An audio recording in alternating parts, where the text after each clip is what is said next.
Say Nothing by Radden Keefe.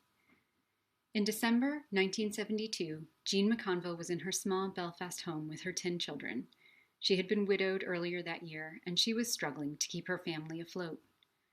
Suddenly, masked intruders entered their home and demanded that Jean leave with them.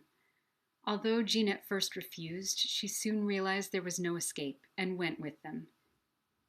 She was not seen alive again. Her 10 children were left alone, not inclined to go to school, ignored by neighbors, and unserved by social services.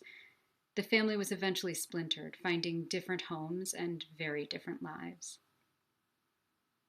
We know the broad outlines of the Troubles. They faded during the World Wars, but escalated during peacetime.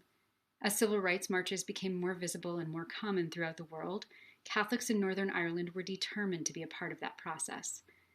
But when state violence cracked down on these marches, young people started looking for another way to make their point, and the Provisional IRA was born.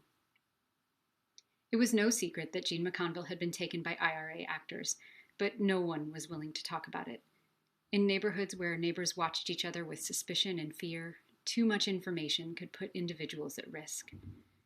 In the late 90s, Northern Ireland found a tenuous peace, one that has held on until today. In 2003, a set of human bones was discovered buried on a stretch of beach. McConville's children recognized their mother when they saw a safety pin attached to the dress.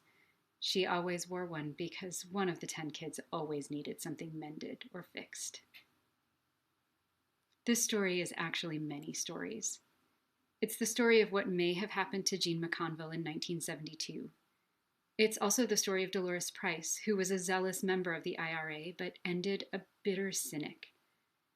It's the story of Brendan Hughes, who led one of the most loyal United regiments of the Provisional IRA, but who died essentially alone.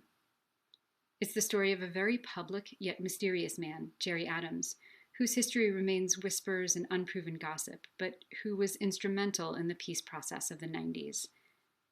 It's the story of how Northern Ireland found a sort of peace, and it's the story of what that peace cost.